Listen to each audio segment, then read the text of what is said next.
বিসমিল্লাহির রহমানির রহিম। আসসালামু আলাইকুম ওয়া রাহমাতুল্লাহি ওয়া বারাকাতুহু। সুপ্রিয় দর্শক শ্রোতা, শুরু করছি আরএফএল উডিডোর প্রেজেন্টস ইসলামী সওয়াল ও জবাব, powered by Islami bank Bangladesh PLC এর সৌজন্যে। আপনারা নিশ্চয়ই অবগত আছেন, আমাদের এই অনুষ্ঠান থেকে আমাদের জীবন ঘনিষ্ঠ আপনাদের জিজ্ঞাসার জবাব দেয়া হয়ে থাকে কোরআন এবং হাদিসের আলোকে, এবং জবাব দিয়ে থাকেন দেশ বরেণ্য প্রখ্যাত ওলামায়ে কেরামদের মধ্য হতে কেউ না কেউ। আজও আমাদের স্টুডিওতে উপস্থিত রয়েছেন দেশ বরেণ্য আলেম দ্বীন, প্রখ্যাত ইসলামী চিন্তাবিদ অধ্যাপক আনামা রশিদ আহমদ মাদানী হাফিজাহুল্লাহ। আসসালামু আলাইকুম ওয়া রাহমাতুল্লাহি ওয়া বারাকাতুহু। মোহতারাম, আপনাকে অনেক মোবারকবাদ। জাযাকাল্লাহু খাইরান। অনেক কষ্ট করে আমাদের স্টুডিওতে উপস্থিত হয়েছেন। আমরা সরাসরি দর্শকদের কাছে ফিরে যাই এবং দর্শকদের কাছে অনুরোধ, জীবন ঘনিষ্ঠ আমাদের নিত্য জীবনে আমাদের কত কিছুই না প্রয়োজন, কত কিছুর আমাদের কাজকর্ম করতে হয় এবং সেখানে আল্লাহ রসুলের বিধান রয়েছে, সে ব্যাপারে আমরা জানবো শাইখের কাছে। আমরা চলে যাই, দেখি কে আছেন। আসসালামু আলাইকুম ওয়া রাহমাতুল্লাহি ওয়া বারাকাতুহু। ওয়ালাইকুম সালাম ওয়া রাহমাতুল্লাহি ওয়া বারাকাতুহু। হুজুর, আমি সুনামগঞ্জ দরমপাড়া থেকে ইউনুস বলছিলাম। জি মোহতারাম, বলেন। তিনটা প্রশ্ন। প্রথম প্রশ্নটা হলো, সন্তান জন্ম নিলে কানের কাছে আযান ও ইকামত দেওয়া বিধান আছে। আমাদের দেশে অধিকাংশ ক্ষেত্রে তা করা হয় না, যদিও বা করা হয় তবে ছেলে সন্তানদের ক্ষেত্রে। প্রশ্ন হলো, সুন্নাহ পদ্ধতিটা কি? জি, দ্বিতীয় প্রশ্ন করুন। দুই নম্বর প্রশ্ন হলো, আজকাল হিন্দুদের পূজা অর্চনা আসলেই একটা কথা খুব বেশি প্রচার করা হয় যে ধর্ম যার যার উৎসব সবার। তা আমি মনে করি ইহা কি যাহা মিথ্যা কথা। কোন মুসলমান ইহা বিশ্বাস করতে পারে না। আপনারা কি মনে করেন? জি জি বলুন, তৃতীয় প্রশ্ন। প্রশ্ন হলো হুজুর, যে রাসূল সাল্লাল্লাহু আলাইহি ওয়াসাল্লাম বলেন যে রাসূল সাল্লাল্লাহু আলাইহি ওয়াসাল্লাম বলেন যে মেয়েরা পুরুষের বক্র হাড় থেকে সৃষ্টি, ইহা সোজা করার চেষ্টা করো না, সোজা করলে ভেঙে যাবে। প্রশ্ন হলো, ইহা কি সহিহ হাদিস এবং সোজা করো না কথাটার মানে কি? জি জি, আপনার প্রশ্নের উত্তর নিন। জি মোহতারাম, ওনার প্রশ্নগুলো সুস্পষ্ট। আল্লাহুম্মা লাকাল হামদু হামদাশ শাকিরিন ওয়া সাল্লি ওয়া সাল্লিম আলা রাসূলিকাল আমিন ওয়া আলিহি ওয়া সাহবিহি ওয়া মান তাবি'আহুম বিইহসানিন ইলা ইয়াউমিদ্দিন। নবজাতকের ডান কানে আজানের শব্দগুলো পৌঁছাতে হবে। এই আজান নামাজের মতো দাঁড়িয়ে আজান না, এই আজান হচ্ছে তার কানে আজানের শব্দগুলো বলা। আমাদের দেশে ভ্রান্তি কয়েকটি আছে। প্রথম ভ্রান্তি তো ওই সুন্নতের আমল নাই, আজান দেওয়া হয় না। আরেকটা ভ্রান্তি ছেলেদের দেওয়া হয়, মেয়েদের দেওয়া হয় না। আরেকটা ভ্রান্তি হচ্ছে এই দাঁড়িয়ে দাঁড়িয়ে নামাজের আজানের মতো আজান দেওয়া হয়। আরেকটা হচ্ছে ডান কানে আজান, বাম কানে একামত। এগুলি সব হচ্ছে আপনার ভ্রান্তি। সুন্নাহ কি? সুন্নাহ হচ্ছে ছেলে হোক মেয়ে হোক, তার ডান কানে আজানের শব্দগুলো বলা, এটি সুন্নাহ। এই সুন্নাহ চর্চা হওয়া দরকার। এটা ছেলেদের ক্ষেত্র এবং মেয়েদের ক্ষেত্র।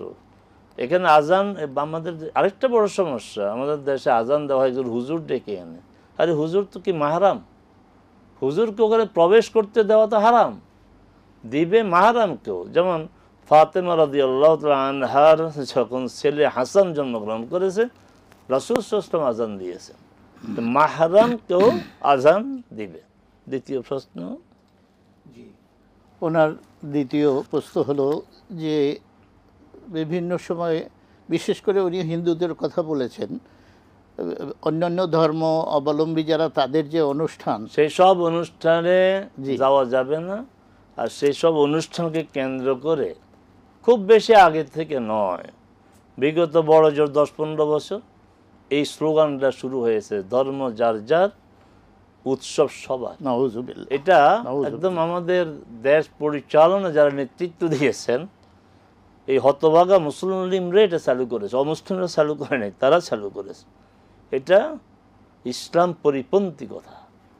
উৎসব যদি সবার হয় ঠিক আছে, আপাতত যদি মেনে নেই, তো তার পূজা উপলক্ষে যদি একটা উৎসব সবার হয়, তা আমারও তো কোরবানি একটা উৎসব, আমি গরু জবাই করব, তাদেরকে দাওয়াত দেব, তারা আসুক। খালি খালি এই সমস্ত সংঘাত সৃষ্টি করার প্রয়োজনটা কি? হ্যাঁ, এটা বলা যায় যে ধর্ম যার যার দেশ সবার, এটা সুন্নাহসম্মত কথা। কারণ রাসূল সাল্লাল্লাহু আলাইহি ওয়াসাল্লাম মদিনায় আসলেন, মিসাক মদিনা, মদিনা চার্টার যে হলো, সেখানে কার সাথে? মুসলিম, তারপরে ইহুদি, এবং তখনও মদিনার অধিকাংশ লোক মুসলিম ইসলাম গ্রহণ করে নাই, তারা পৌত্তলিক। এই সবার যে সনদ হয়েছে, এটা মদিনা সনদ, এর ভিত্তিতে এটা আমরা বলতে পারি যে ধর্ম যার যার দেশ সবার। এই দেশে মুসলিম, হিন্দু, খ্রিস্টান, বৌদ্ধ, তার উপজাতীয় যারা আছে, আমরা সবাই দেশকে ভালোবাসবো। এই দেশের স্বাধীনতা, সার্বভৌমত্ব রক্ষার আমরা চেষ্টা করব, কারণ এই দশটা আমাদের সবাই। জি, বারাকাল্লাহু ফিক। ওনার শেষ প্রশ্ন হলো যে বলা হয় মেয়েদেরকে তার স্বামীর পাঁজরের বাঁকা হাড় দ্বারা সৃষ্টি করা হয়েছে।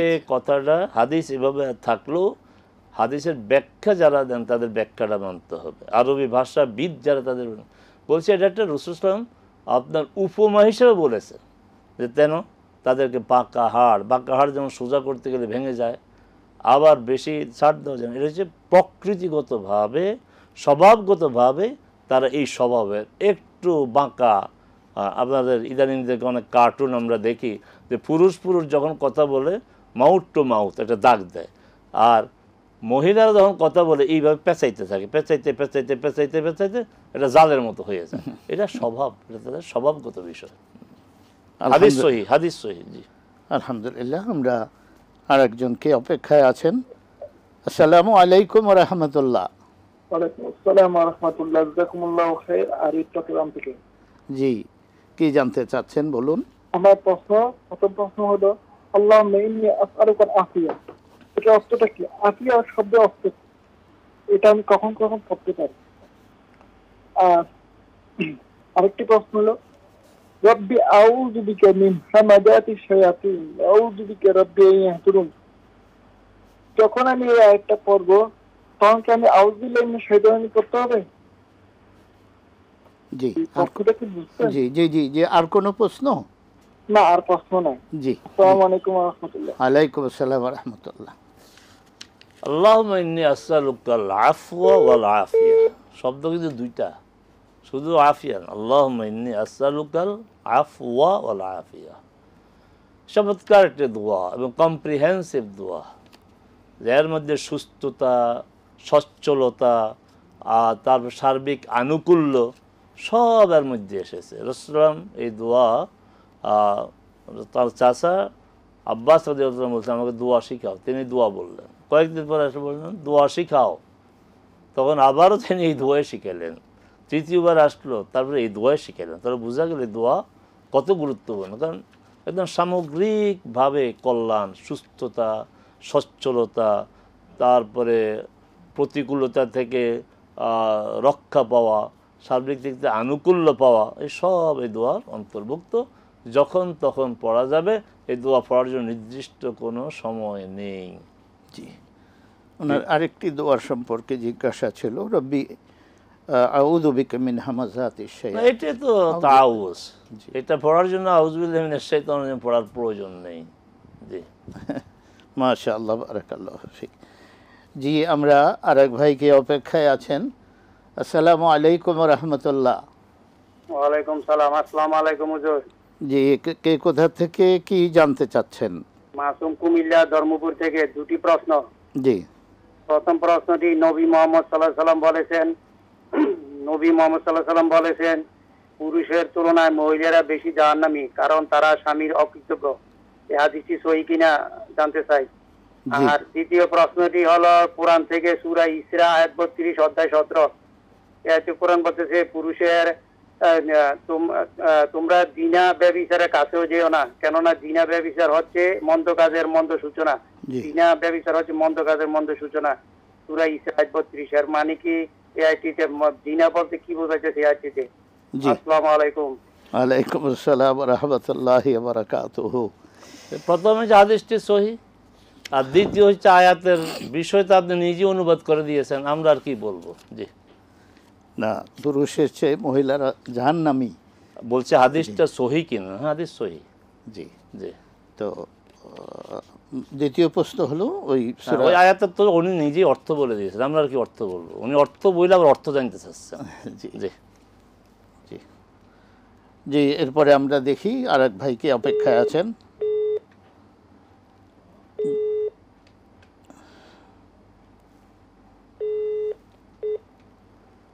এই সুযোগ আমরা বলবো আমাদের দর্শকদেরকে যে আপনারা নিজেরাই যদি কোনো কোরআনের আয়াতের অর্থ বলে দিয়ে আমাদের কাছ থেকে জানতে চান, তা আমরা কি জানাবো? আমরা অনুরোধ করব আপনারা জীবন ঘনিষ্ঠ বিষয়ে জানবেন। জানতে কোরআন মধ্যে অমুক সূরার অমুক আয়াত, এই নম্বরে এই আয়াত, এই কথা বলা হচ্ছে, তা আমরা আর কি বলবো বলেন? হ্যাঁ, কোনো ব্যাখ্যা চাওয়াতে পারেন। তারপর হাদিস বলেছেন, নিজে হাদিস বলেছেন, হ্যাঁ এটা হাদিসটা সহি কিনা, হ্যাঁ এটা বলতে পারেন। কিন্তু হাদিস বলার পরে, অর্থ বলার পরে আবার যদি বলেন এটা কি বুঝাইতেছে, আপনি তো অর্থ বললেন। আপনি যদি অর্থ না বলেন যে রাসূলুল্লাহ সাল্লাল্লাহু আলাইহি ওয়াসাল্লাম এই যে পুরুষদের চেয়ে মহিলারা যাহা এই ব্যাপারে কি বোঝানো হয়েছে, আমরা বলবো ইনশাআল্লাহ। তারপরে এই জেনা সম্পর্কে কোরআন মাজিদে কি ভয়াবহ পরিণতির কথা আমরা বলবো ইনশাআল্লাহ। কিন্তু আপনি বলছেন, আপনি জবাব দিচ্ছেন, তাহলে আমাদেরকে জিজ্ঞাসা করার প্রয়োজন কি? জি জি জি, আমরা দেখি কে অপেক্ষায় আছেন। জি, আসসালামু আলাইকুম ওয়া রাহমাতুল্লাহ। ওয়ালাইকুম আসসালাম ওয়া রাহমাতুল্লাহ। হুজুর, আমি ঢাকা থেকে বলতেছি। আমার দুইটা প্রশ্ন। প্রথম প্রশ্ন হচ্ছে, মেয়েদের যে মাসের অসুস্থতা হয়, আরেকটু জোরে বলবেন, আওয়াজটা আমরা ক্লিয়ার পাচ্ছি না। মহিলাদের যে প্রতি মাসে পিরিয়ড হয়, পিরিয়ড হইলে পরে যে মহিলারা কাপড় চোপড় গুলা পরে, যেগুলা যদি নাপাক না লাগে বা কোনো ময়লা টয়লা না লাগে, সেগুলা কি খালি পানি দিয়া খলাইলে হয় না, না সাবান দিয়া 2-3 বার তারপরে জি জি জি করতে হইব, নামাজ পড়তে হইব, বা নামাজ পড়া ছাড়া এমনি পড়তে হইব? এটা একটা প্রশ্ন, যদি নাপাকি না লাগে। আর দ্বিতীয় আরেকটা প্রশ্ন হইতেছে, হুজুর আমার বাচ্চা তারা তো আর ভাই এক বোন, একটা জায়গা আছে আমার দাদার নামে অর্ধেক, দাদির নামে অর্ধেক। দাদা মারা গেছে, এই তারপর ওই দাদার থেকে আমরা বাচ্চা তারা পাইছি, আর দাদি বিক্রি করছে। এখন ওইখান থেকে আমি একটু মসজিদে দিতে চাই 1 কাঠা আর 2 কাঠা রাখতে চাই। এখন যার কাছে জায়গাটা, তার কাছে পুরা দখলে, সে মানে দিতে চায় না, মনে করেন। এখন যদি আবার অনেকে আমার ফ্যামিলি কয়েছে, তোমার ফ্যামিলির দরকার আগে, মানে পরিবারের, ওইটা না রাখা তুমি মসজিদে দেওয়াটা তো তোমার জরুরি না, অন্য জায়গা থেকে দিলা, মনে করেন এটা কতটুকু যুক্তিসঙ্গত? বা ওই জায়গাটা যদি বিক্রি করলাম, ওইখান থেকে কিছু টাকা মসজিদে দিলাম, ধরেন একটু লম্বা হয়েছে তো, হ্যাঁ, তারপরও একটু আমাদের একটা মানে মসজিদে দেওয়াটা কতটুকু জরুরি, মানে ওনার দখলে আর কি সবগুলা, বুঝছেন? এখন উনি দিতে চায় না, এই আর কি, মানে বিক্রি করলে কিনা নিতে চায়। সেক্ষেত্রে আমি যদি কিছু টাকা শুধু মসজিদে দেই, মনে করেন, বা আমার সংসারের প্রয়োজন, আমার শাশুড়ি করে, তোমার দরকার আগে, তুমি দরকার রেখে তো তুমি মসজিদে যাওয়াটাই না, মানে কতটুকু একটু যুক্তিসঙ্গত বুঝায় বলবেন? আসসালামু আলাইকুম। জি, ওয়ালাইকুম আসসালাম ওয়া রাহমাতুল্লাহি ওয়া বারাকাতুহু। মুহতারাম, আমাদের এখান থেকে বারবার বলা হয় যে আপনারা প্রশ্ন লম্বা করবেন না, এই কাঠা মসজিদ জায়গা অনেক বড় কথা। তো এই বিষয়ে, কারণ বিষয়টা পরিষ্কার হয় না আমাদের সামনে, সাদেক সাহেবের কাছেও পরিষ্কার হয়েছে কিনা আমি জানি না, আমার কাছে তো মোটেই না। অতএব এটার জবাব স্থানীয় আলেমদের কাছে নেওয়ার চেষ্টা করেন। আর প্রথম যে প্রশ্ন, যেখানে বলছেন আপনার পরিধেয় কাপড়ে নাপাকে লাগে না, তাহলে তো কাপড় নাপাক হয় না। এখন আপনি স্বাভাবিকভাবে আবার বলেন এটা পানি দিয়ে ধুলে হবে না, সাবান দিয়ে আপনি কী ধুবেন? আপনি বলছেন নাপাক লাগে না। যদি নাপাকি না লাগে, আপনার পিরিয়ড চলাকালীন সময় যে ড্রেস আপনি পরবেন, কোনো নাপাকি লাগে না, ওই কাপড় তো নাপাক না, ওই কাপড় পবিত্র কাপড়। অতএব এটা যেভাবে ইচ্ছে বোঝাতে পারে। জি জি, আর কে আছেন? আসসালামু আলাইকুম। ওয়ালাইকুম আসসালাম। আমি চট্টগ্রাম থেকে বলছি। জি বলুন। সালাউদ্দিন, আমি চট্টগ্রাম থেকে বলছি। সালাউদ্দিন। জি, সালাউদ্দিন সাহেব। আমি জানতে চাচ্ছি যে আমার ছোট ভাই আর কি, ও আমাদের বাড়ির একটা মসজিদের মুয়াজ্জিন। জি। আর্থিক অবস্থা ভালো না, পরিবার চলে না, মুয়াজ্জিন তো বেশি ইনকাম নাই, ওর ছেলে মেয়েদের লেখাপড়া সে চালাইতে পারে না। এখন আমি যদি খরচ দিই, আমি যে জাকাত দিই, জাকাতের টাকা থেকেও লেখাপড়া একটা মাদ্রাসা একটা স্কুলে এই খরচ দিতে পারবো কিনা জাকাতের টাকা থেকে? জি, দ্বিতীয় আর কোনো প্রশ্ন আছে? না, একটা জি, ছোট ভাইকে জাকাত দেয়া যাবে কিনা, মোট প্রশ্ন এতটুকুই। লেখাপড়ার জন্য যে জন্যই হোক শুনুন, জবাব নেন। একই সমস্যা, আমরা কথা বাড়াইতে চাই। জি, আপনি জাকাতের টাকা দিতে পারবেন। জাকাতের টাকা শুধুমাত্র পিতা মাতা সন্তানদেরকে দিতে পারবে না, বলেন। সন্তানরা পিতা মাতাকে বেরকে যাব দিতে পারবে না। আপনার ভাই মুয়াজ্জিন না ইমাম না সরকারি কর্মচারী তো বলার প্রয়োজন। আপনি এতটুকু যে সে আর্থিকভাবে অসচ্ছল, ছেলে মেয়েদের লেখাপড়া, আপনি ভাই হিসাবে তাকে সাপোর্ট দিতে পারেন। তবে এটা যে জাকাতের টাকা, এটা যেন তারা না বুঝে, তাহলে আহত হবে। জি, সুপ্রিয় দর্শক শ্রোতা, আমরা আমাদের প্রিয় অনুষ্ঠান অডিডোর প্রেজেন্ট ইসলামী সওয়াল ও জবাব powered by Islami bank Bangladesh PLC শুনছি। আমরা ছোট্ট একটি বিরতিতে চাচ্ছি, অল্প কিছুক্ষণের মধ্যেই আবার ফিরে আসবো ইনশাআল্লাহ। আপনারা আমাদের সঙ্গেই থাকুন।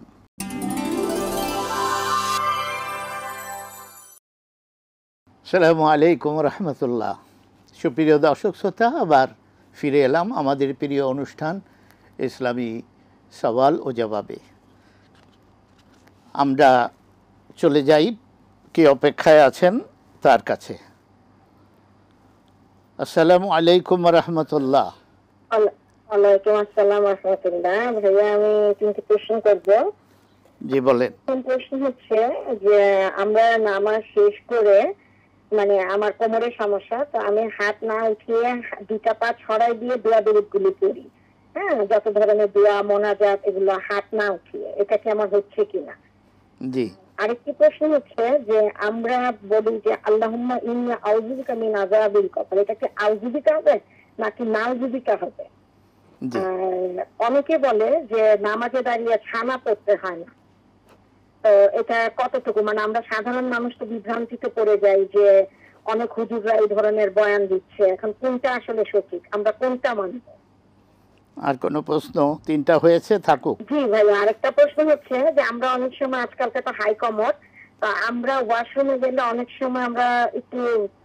সময় বাইরে আমাদের পানি ছিটা লেগে যায়, তো তখন কি আমরা কমর পর্যন্ত ধুয়ে নিলে হবে, পবিত্র হয়ে যাব, নাকি পুরা গোসল করতে হবে?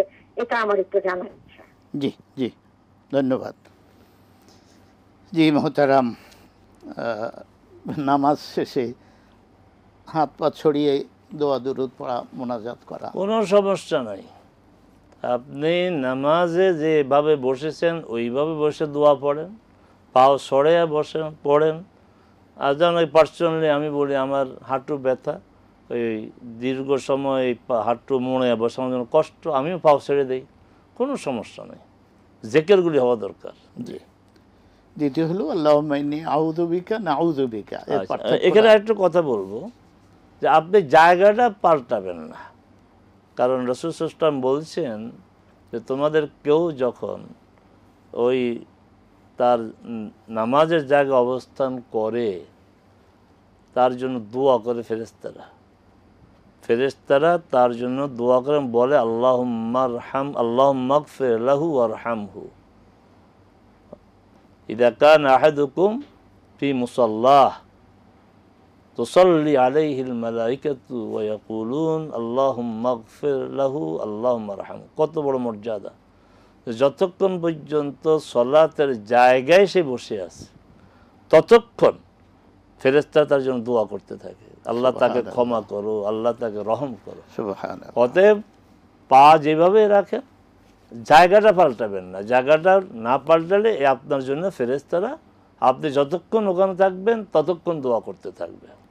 জি, মাশাআল্লাহ। আল্লাহ যদি আমরা সবাই কয়েকজন মিলে একসাথে বলি আল্লাহুম্মা ইন্না নাউযু বিকা, আর একা একা বললে আল্লাহুম্মা ইন্নী আউযু বিকা, সমস্যা নেই। মাশাআল্লাহ।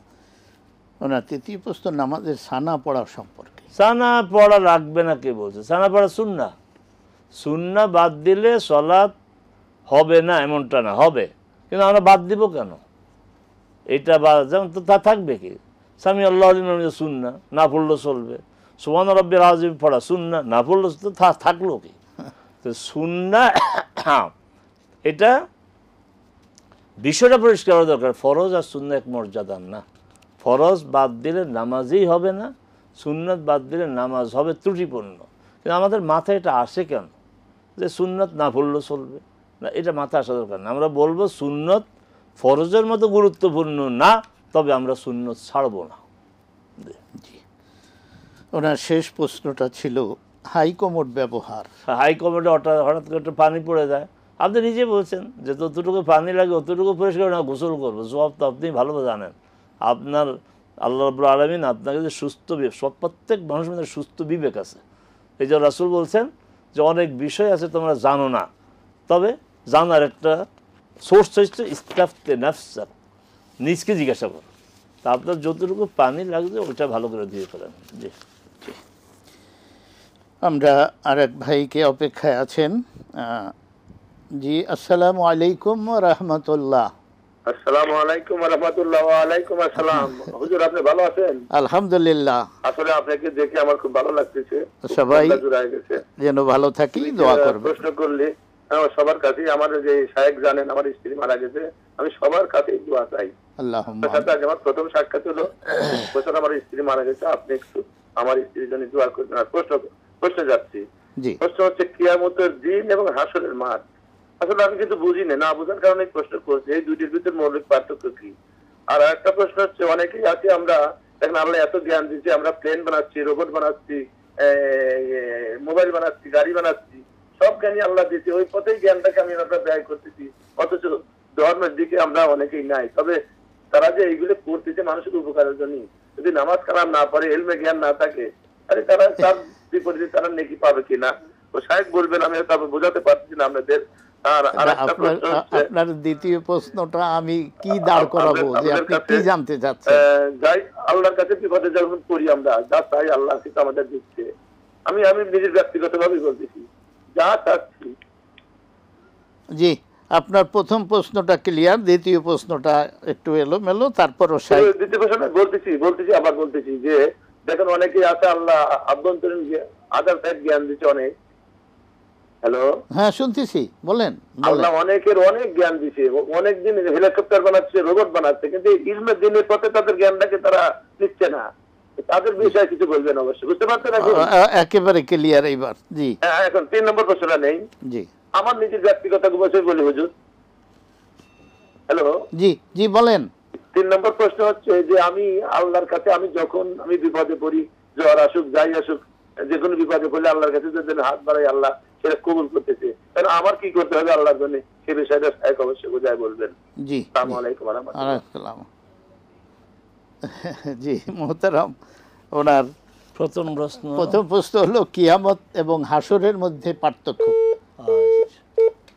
উনি শুরু করেছেন, বেরকে যাব যে মোহতারাম, আমরা আবারও ছোট্ট একটি বিজ্ঞাপন ব্রেকে যেতে হচ্ছে। ইনশাআল্লাহ আমরা অল্প কিছুক্ষণের মধ্যেই ফিরে আসব, ততক্ষণ আমাদের সঙ্গেই থাকুন।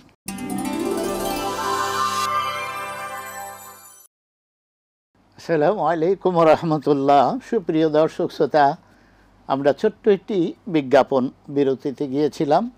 আল্লাহর রহমতে আবার ফিরে এসেছি। আমরা শুনছি আমাদের প্রিয় অনুষ্ঠান ইসলামী সওয়াল ও জবাব। এই অনুষ্ঠানটি আরএফএল উডিডোর প্রেজেন্টস এবং powered by Islami bank Bangladesh PLC সৌজন্যে। আসুন আমরা দেখি কি অপেক্ষায় আছেন। আসসালামু আলাইকুম ওয়া রাহমাতুল্লাহ। ওয়ালাইকুম আসসালাম। হ্যাঁ, আমার প্রশ্ন ছিল। জি, আপনার প্রশ্ন ছিল। আমার প্রথম প্রশ্ন হচ্ছে, নবীর উসিলা ছাড়া আর কারো উসিলা লাগবে কিনা? উসিলা। জি, আবার বলুন। আমার প্রশ্ন হচ্ছে, নবীর উসিলা ছাড়া আর কারো উসিলা নিয়ে যাবে কিনা? উসিলা। জি, আর কোন প্রশ্ন? হ্যাঁ, আরেকটা প্রশ্ন হচ্ছে, আমাদের এখানে মিলাদুন্নবীর সময় অনেক হুজুর এনে মিলাদুন্নবী করা হয়, এটা কতটুকু জায়েজ আছে? জি, মাহফিল করা হয় হুজুর দেখে, এটা কতটুকু ইসলামে জায়েজ আছে? জি, আচ্ছা, আমরা জবাবে যাচ্ছি। মোহতারাম, এর আগে একজনের প্রশ্নের জবাব ছিল বিপদে। প্রথম কথা হচ্ছে যে ভাই শুরু করেছেন তার স্ত্রী মারা গিয়েছেন, এর আগেও তিনি বলেছেন স্ত্রীর প্রতি তার দরদ ভালোবাসা এখনো আছে। তো আমি তো এটা বেশি বুঝবো, কারণ আমারও অবস্থা তাই, আমারও স্ত্রী মারা গিয়েছেন।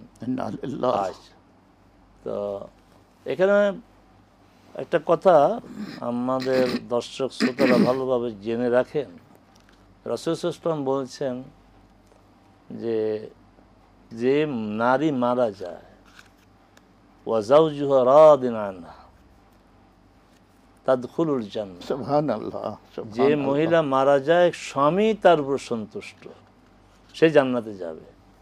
আল্লাহ রাব্বুল আলামিন এই মহিলাদেরকে কত আঙ্গিকে যে মর্যাদা দিয়েছেন, যে স্বামী তার উপর সন্তুষ্ট। তো বোঝা গেল আপনি আপনার স্ত্রীর উপর সন্তুষ্ট, আমি আমার স্ত্রীর উপর সন্তুষ্ট, আলহামদুলিল্লাহ। এই হিসাবে আমরা আশা করতে পারি যে তারা জান্নাতে, তাদের কবরগুলো জান্নাতের সাথে সম্পৃক্ত আছে এবং জান্নাতে যাবে।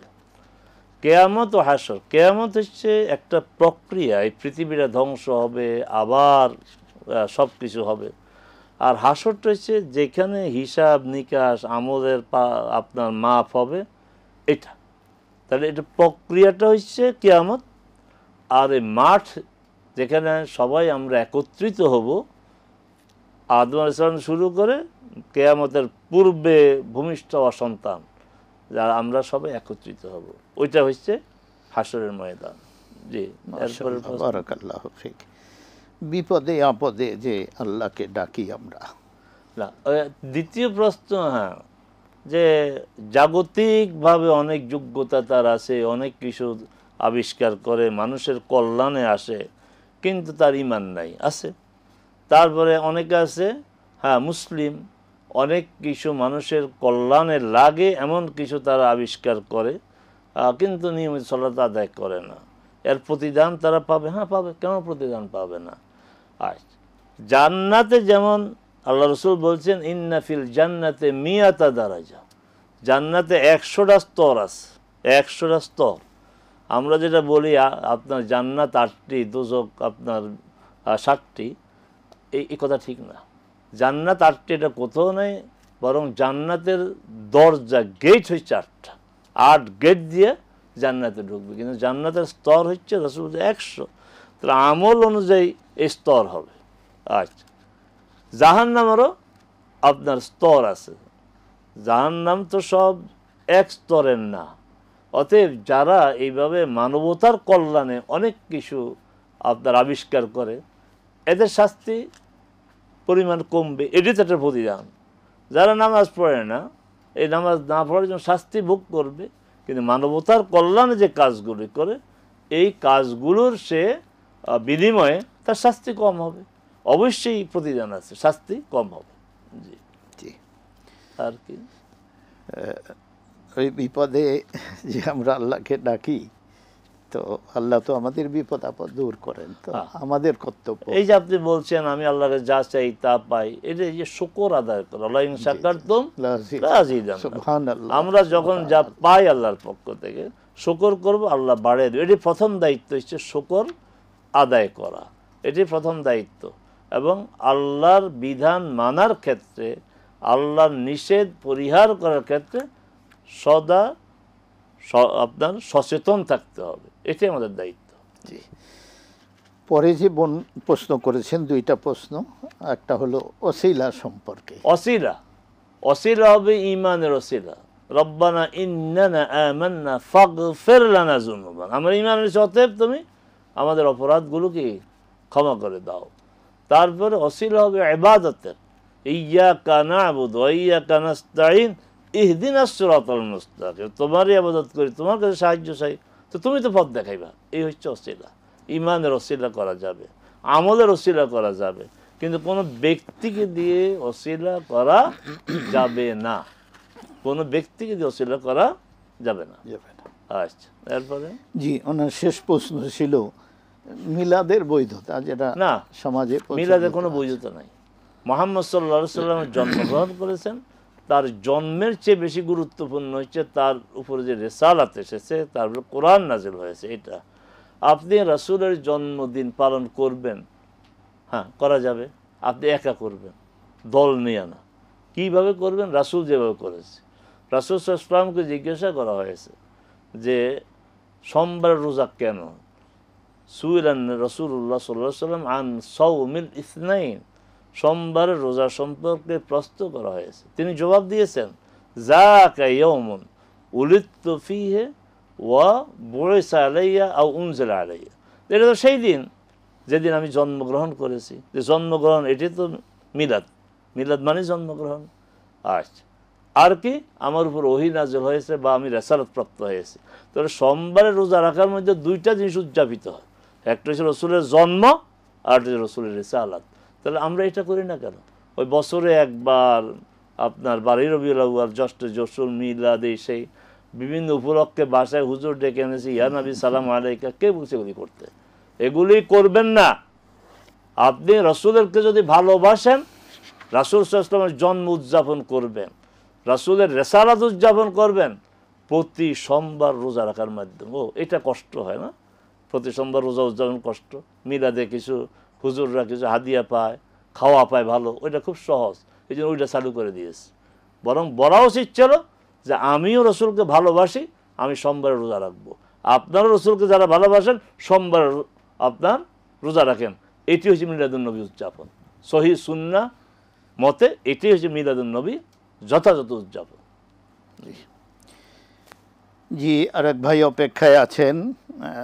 আসসালামু আলাইকুম রাহমাতুল্লাহ। ওয়ালাইকুম আসসালাম ওয়া রাহমাতুল্লাহ। হুজুর, আমি নরসিংদী থেকে আব্দুল কাদের। জি মোহতারাম, কি জানতে চাচ্ছেন? জি, আমি জানতে চাচ্ছি যে আমার মা বাবা সহ মুসলিম বিশ্বের যারা ইন্তেকাল করেছে তাদের নামে আমি ওই তাদের পক্ষ থেকে 10টি টাকা দান করতে পারবো কিনা? জি, আর কোনো প্রশ্ন? আর কোনো প্রশ্ন করবেন? জি, আলাইহিস সালাম। বাবা মা মারা গেছে, বাবার পক্ষে দান করবেন, কোনো সমস্যা নেই, করাই তো উচিত। জি জি জি, আরেক ভাই অপেক্ষায় আছেন। জি, আসসালামু আলাইকুম।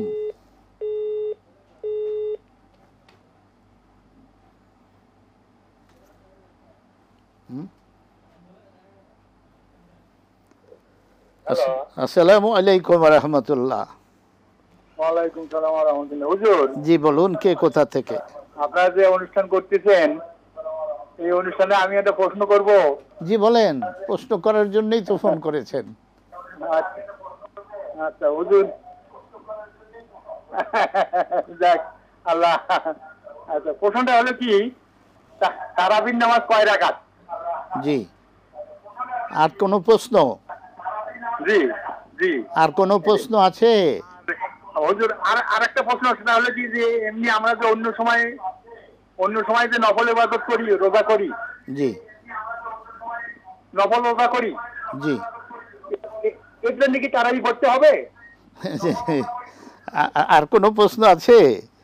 না, আর কোনো প্রশ্ন নাই। আসসালামু আলাইকুম। আলাইকুম আসসালাম ওয়া রাহমাতুল্লাহি ওয়া বারাকাতুহু।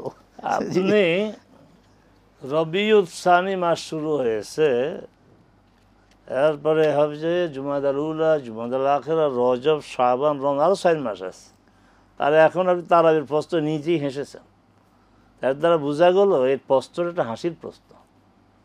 আপনার নিজেই মনে করছেন যে এই প্রশ্নটা এখন করার মৌসুম না।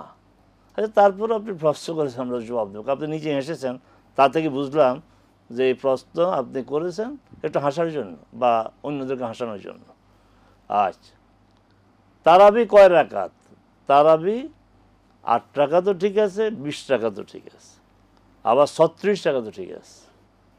তারাবি আপনার হানাফি মাযহাবের ইমাম বদরুদ্দিন আইনি তার বুখারীর ব্যাখ্যা গ্রন্থ হচ্ছে, ব্যাখ্যা গ্রন্থতে তিনি উমদাতুল কারি, সেখানে তারাবির নামাজ 48 রাকাত পর্যন্ত পড়েছেন। এবং যারা 20 টাকা নিয়ে ঝগড়া করে, 8 টাকা নিয়ে ঝগড়া করে, তারা 48 পড়তে পারে না। মাঝে মধ্যে 8 পড়বে, কখনো 12 পড়বে, কখনো 20 পড়বে, কখনো আপনার 30, 32 পড়বে, 36 পড়বে। ইমাম মালিক মদিনাতে 36 টাকা পড়তেন। অতএব তারাবির যে যত রাকাত পড়বে, কিন্তু তারাবি নিয়ে ঝগড়া করবে না, মারামারি করবে না। সারা বছর নফল ইবাদত করেন, এর সাথে তারাবি পড়া না পড়ার সম্ভব কি? এটা ছাড় পেতে চান? আল্লাহর কাছ থেকে বড় ধরনের প্রাপ্তি পাওয়ার জন্য, জান্নাত পাওয়ার জন্য বেশি বেশি আমল করা দরকার। রাসূল জান্নাত সম্পর্কে বলেছে, আলা ইন্না সিলআতাল্লাহি গালিয়া, আলা ইন্না সিলআতাল্লাহি আল জান্নাহ। আল্লাহর সওদা, আল্লাহর পণ্য অনেক দামি, অনেক দামি, আর সেই দামি পণ্যটার নামই হচ্ছে জান্নাত। তো দামি দুনিয়াতে দামি কিছু যদি আপনি পেতে চান, আপনাকে কষ্ট করতে হবে, এই জন্য চেষ্টা করতে হবে, অনেক টাকা খরচ করতে হবে। তো জান্নাত একটা আল্লাহর পক্ষ থেকে দামি পণ্য, এটা পাওয়ার জন্য সারা বছর নফল রোজা করবেন, ইবাদত করবেন, তারাবি পড়বেন না, তারাবি পড়লে ওটা পড়বেন না, না, এই সহজ সরল হিসাবে না গিয়ে আমরা বেশি বেশি করে নেক আমল করবো, যেন আমরা জান্নাতে যেতে পারি। জি,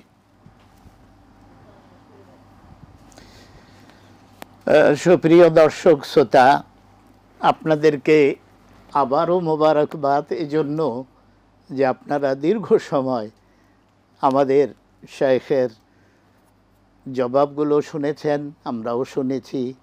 নিশ্চয়ই এর দ্বারা আমরা উপকৃত হব, আমাদের আমলগুলো সহিশুদ্ধ হবে এবং আমাদের ভবিষ্যতে চলার পথ সুগম হবে।